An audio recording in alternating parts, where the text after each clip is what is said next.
ایک بار شیطان 3 خدا کے خادموں پر ظاہر ہوا اور شیطان نے ان خدا کے خادموں سے کہا، اگر میں تم تینوں کو ماضی میں کچھ بدلنے کا موقع دوں تو تم تینوں کیا بدلو گے؟ ان خدا کے خادموں میں سے ایک نے کہا، میں تمہیں آدم اور حوا کو گناہ کرنے سے روکتا تاکہ پوری انسانیت خدا سے جدا نہ ہوتی۔ دوسرا خادم جو کہ بہت رحم سے بھرا ہوا تھا، اس نے شیطان سے کہا، میں تمہیں خدا کے خلاف گناہ کرنے سے روکتا اور تمہیں بھٹکنے نہ دیتا اور ہمیشہ کے لیے خدا کا مجرم ٹھہرنے سے روکتا۔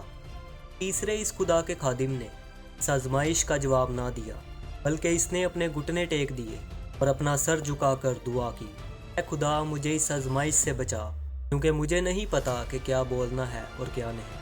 کچھ ہی دیر میں شیطان چیخنا اور چلانا شروع ہو گیا اور اس خادم کے پاس سے بھاگ گیا۔ باقی دونوں خادموں نے حیران ہو کر اس تیسرے سے کہا، پیارے بھائی تم نے ایسا کیوں کیا؟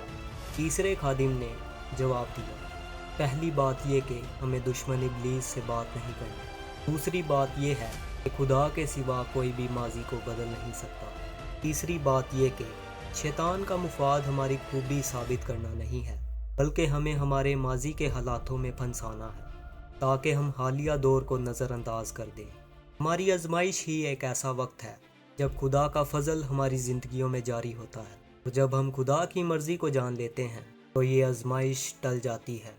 ہمیں اپنے ماضی کو خدا کے رحم پر چھوڑ دینا چاہیے اور مستقبل کو خدا کی پرووائڈنس سے۔ بس موجودہ دور ہمارے ہاتھ میں ہوتا ہے، اپنے پورے دل سے خدا سے محبت کرتے ہوئے اپنے حالیہ دور کو گزارنا شروع کر دیں، نہ بیتے ہوئے کل کی فکر کریں اور نہ آنے والے وقت کی۔ آج میں زندگی بسر کریں، کیونکہ وقت سدا ایک جیسا نہیں رہتا، اگر ہمارا خدا کبھی نہیں بدلتا۔ God bless you all.